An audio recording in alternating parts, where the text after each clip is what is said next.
Hey, welcome back everyone, it is Goblin, and we're doing another Yap session here. A little lighthearted here, going off a Frieren fanfic idea I had. Been thinking about this for close to 5 months now, probably over that. Um, let's say four, because it was in January, right? It's just yeah, maybe a little bit more than that. Started working on this. So it's just the fanfic is idea, right? Gentle demon, no evil intent and with a longer lifespan, right? Because I think it's hard for Frieren to have a relationship with anyone, um, like any human, because of the short-lived lives, and considering that elves live so long. And we even see that with dwarves. I mean, dwarves have relationships with people, but they're just humans just live so short compared to them that even like in one of the early episodes, I mean, the dwarf lives on for 200 years without his wife. But I think that's the only thing is that I think in order for Frieren to have a relationship with anyone, it would have to be either an elf or a demon because they live so much longer. The only problem with that is, let's go over, problem with demons. Very mischievous, if you can see. Look, I mean, they're has a hard time trusting that they literally tried killing her. But also, I mean, I think early on, right, we learned kind demons. Kind demons, I mean, look, faking kindness, they've had problems, but they end up, right? I mean, Frieren, look over here. I mean, these people over here, the demons, I cannot remember names, trying to befriend the people of the city. And over here, I mean, she did eat the daughter of one, but she wants to be part of the community, right? Well, that's where it gets all a lie. It's very manipulative. She ends up killing the family to reward a daughter back to the family that she took, but she just is lacking emotion, right? And I think that's a very good thing for demons. I feel like you can lack emotions, but you don't just because you lack emotion does not mean you're necessarily evil. So I think that's one thing that's gonna be interesting. Over here, the demons that were trying to befriend humanity, that was a lie. They weren't doing that at all. So I mean that led to a pretty epic conflict early on in Frieren season 1. That was pretty fun to watch. But yeah, I mean they're just pure evil. This is a dude over here on the right that tried to kill Frieren in the previous clip. But yeah. And one thing though I think that's a problem is that other species like Frieren and humans have no trust for demons at all, right? And I think that's going to make it a very interesting story. I think we want something that's unique. I mean, the Frieren itself is already very unique in my opinion, and I think adding another unique touch to that could be pretty interesting. But so over here, he's like the ruler of the town, right? And he invites the demons in to befriend them, right? But he's like, actually, I'm gonna kill you guys. So the thing is that we already know the demons are evil, right? They were naturally going to cause chaos. But he wanted to kill the demons. He invited them to fake trust them and then kill them because he hates them. I think he had a son. Was he the one with the son that died? Maybe. But so yeah, humans are natural enemies now of demons, right? So he sees a demon and he wants to kill it. Frieren, after the earlier clip over here, right? This is the last time she ever trusted a demon, and after that, it's never been the same for her. Like she has no trust, which is why we have instances like this over here, where she immediately tries to kill the demons off the bat. So then, with those problems like announced, right? I mean, I think it's going to be create another thing to that. We're going to bring it to reality. I think one thing is that we think that demons are just naturally evil, which I've seen good arguments for it. I mean, sure, they can be naturally relatively evil, but that doesn't mean that necessarily everyone is evil, right? So I think that's a good thing to make sense of, is that just because a majority of people are evil doesn't mean that everyone necessarily is evil. Doesn't mean like the beliefs. You can believe whatever you want, and sometimes you can believe the same thing someone else does, but the intent and the extent does not follow through to classify you as evil. Just because you don't believe the same thing as someone else doesn't necessarily mean you're evil. But also, I think there's some people that are just genuinely kind. I mean, I feel like you go around and some people, I mean, they fake kindness, or they do some kind things, but then overall it's only for themselves, really. But there's some people that are just genuinely kind people out there. Any population you have, there's going to be people that are genuinely kind and will help you out in need.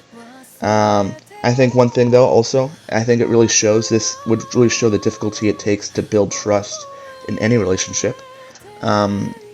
even off the bat, I mean, sometimes I feel like people, I mean, they feel betrayed, and I think that would be one thing that this story would bring in, is showing the difficulty of trust. I think that'd be a really beautiful thing to show. Also, one thing that happens a lot is like forbidden relationships, a demon and an elf, I mean, enemies in Frieren's world. But I think it'd be very interesting. I know the series I'm watching currently. I've watched a lot of series recently, as in the last month and a half. What's it called? Love After World Domination or something, or whatever that's called. You know, very similar. Hero and the evil boss start dating. You know, I'm like one episode in, so that's as far as I got. But I think forbidden relationships always have something there, and I think it's always beautiful to see mixing of like cultures and races, and just people in general throughout the world and society. I think it's always a beautiful thing to see, especially when it happens naturally, right? And there's always abusive stuff that happens, and that's always terrible. But I think when it happens naturally, I think it's always a beautiful thing to see. So then let's hop into our story here, right? So hop into the story of Frieren. Initially, it was on their journey to end it. That's why I tried creating this image. All these images here are now created by AI, by the way, these prompts. But Gobale is who she meets in Ende, and he has no intent to actually harm Frieren. She runs into him, and she immediately tries to kill him. But he's just a regular person. He's like, hey, what are you doing, right? And he really wants to befriend them because he is living all alone, that initial idea was he was in Ende with the souls there kind of guiding them. But he's not evil. He doesn't really know magic even either. He might have strong mana at times, I think. I mean, that's how Frieren was able to sense him, but he doesn't really know how to use magic. So Gabale. And over here, right, it shows you that he has really instinctive, protective instincts over Frieren. Oh, shoot, let me back that up. So in the end, right, I mean, he's really happy. You can see Frieren over here. I don't know if you can blow this thing up real quick. I mean, she's pretty serious, like normal. Gobale is really upbeat, finally having someone to be with. And initially, I think he wants to join their journey. I'm not sure if this was supposed to be planned necessarily with Fern and Stark, or if it's supposed to be afterwards. But I kind of wanted to implement it somewhere in there, so kind of wanted to keep it separate somewhat so it can change depending, but also possibly be able to hop in there. But I think that would be a very interesting story part. Eventually, right, I think Frieren and Gobale get closer and closer, and end up having a family. Gobale, they have their, and Frieren have their first child, Goriel. So you can see, I think Frieren has some very, could be a really good mother if she wanted to. I think in the early parts she's definitely really serious, and she has no intent for that, right? I mean, I think that's perfectly fine. But I think if she really wanted to, I think that she could be a great parent figure. I mean, she was really there raising Fern, right, for most of her life early on. I mean, technically, Fern and Stark were 18 years old, and that's still pretty young for them, even though they're kind of even. Fern kind of did more of the raising of Frieren at the end there, because Frieren was just pretty much a big baby in a way, just oversleeping, and Fern stepped up a lot. But I think Frieren, if she wanted to, has some parent instincts in her. And I know one thing is that elves have really long, I mean, they don't talk about it, are not necessarily, I mean, they have such long lifespans that they have no intent to necessarily reproduce and have children. But I think it would be a very interesting thing to see someone like Frieren, who's so serious and so powerful, to have children, be willing to have children, have a family, and kind of enjoy it. And you can see she loves her children. I'm smiling here. This is probably one of my favorite clips here. Bring this up. Just her and Goriel there, baby Goriel. Beautiful clip there. I tried making this picture over here, have the hero, what's his name? Himmel, I believe is his name. Kind of looks like him. I guess he has blue hair though, but yeah, works out. Whatever. Okay, and then as family progresses, right, we get more children. 3 years younger than Goriel, Kalith and Morthiel are twins. And one thing I really like is that, so they have the horns and they all have wings. They all have the elf ears, as you can see. That Frieren has. But one thing I really like is Kalis' really long horns. I feel like they look really majestic, very unique from all the male figures in the family. And I think Kalis is going to be a really big part of the future storyline, advancing onto this. What the heck? Oh. Let's put that back. And then you can see, like, I mean, they're just kids having fun here. Look at this. I don't know why I wanted to use an orb, but I did use an orb. I'm just playing catch with and just like some magic. And then here, Kalis, I really like her pouty face. Horns didn't necessarily turn out as curled as I like. I really like them here. But you can see, like, the brother's kind of teasing her a little bit. And then over here we have just, I mean, this is pretty much just this image, right, with the guys playing in the back. And then Kalis, with her mad pouty face there. Love the pouty face she has. Helping Frieren just prepare some food over here. And I think I just love Frieren's expression just being so happy all the time. I think very stark contrast from her previous just serious expression all the time. I guess she does smile sometimes, but she looks more mischievous when she smiles, but this looks like a pretty gentle smile for Frieren. I think it's going to be a pretty beautiful thing.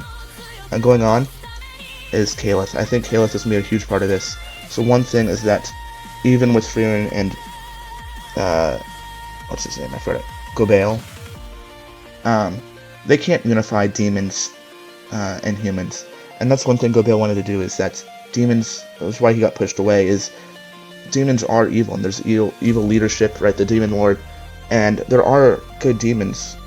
Gobael's not the only one, but they get pushed away and frequently are killed by the evil demons trying to take over humanity, take over the world. And Gobael is very different from that, and he wants more of a peaceful life, and that's what he has here. One thing Kalis has really unique is she has very strong magical power, and Frieren is able to help channel that. I think her horns, one thing I wanted to say was that her horns majestically also help provide for very strong magic power. Love her like little dress here. Very kind with both her parents. I love both these clips here, one with Frieren, one with Gobael. But one thing I think that would be really huge is that Kalis could actually probably be the unifying factor for demon and mankind. So she may end up becoming like an evil figure, but she's not actually evil, and she's going to be unifying the demons in a positive way, removing the corruption that they have. And I think that'd be an interesting thing, is that so beasts in Frieren's world, when they die, right, they turn to dust, just like all other beasts. Shows you how inhuman demons are. But what if not all demons were necessarily that way, and it was more the evil intent, the lacking human desire in them that causes them to die in such a manner? So I think it'd be interesting. There's so many other things you can go down this path that just are unexplored, and I think it'd be a very interesting story to see a relationship with Frieren develop. I know, like, I don't see her having any relationship. I mean, we talk about him all the time, but him such short-lived, and it's more, I don't think those ever felt like it was romantic at all in their relationship. But looking back on it, Frieren definitely really cared about Himmel, and Himmel was changed her life and how she viewed the world. But I don't see Frieren ever being with someone that doesn't live anywhere close to how long she does. And I don't know how long demons necessarily live, but we do know, what was it, episode like 9 or something? But they can live easily 500 years. Easily.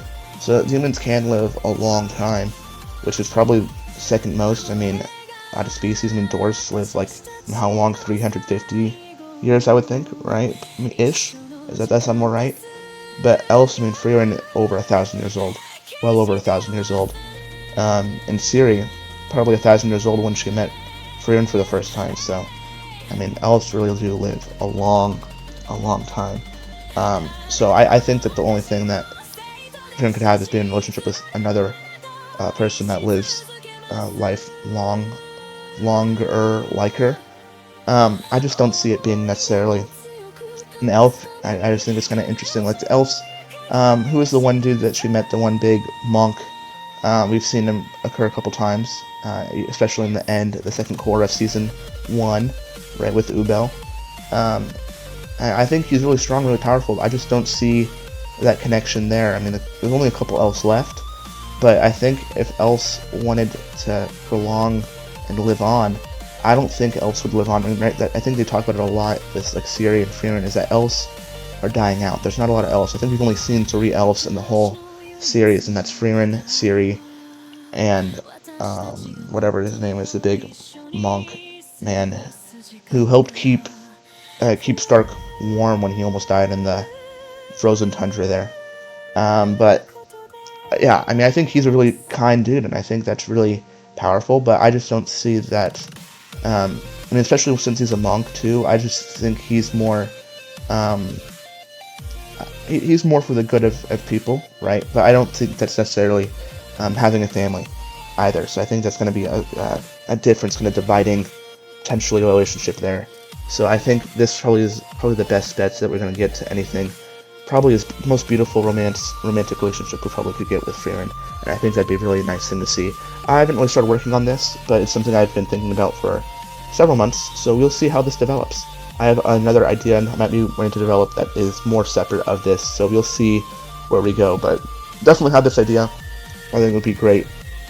So we'll see how this story develops. Thank you guys so much. I'm Goblin Gang, and I'll see you guys next week, or I'll see you every day pretty much. Tomorrow, Pokemon. Next week, though, we'll have another Yap session talking about the other story idea I had in mind. Thank you guys so much. I'll see you guys next time.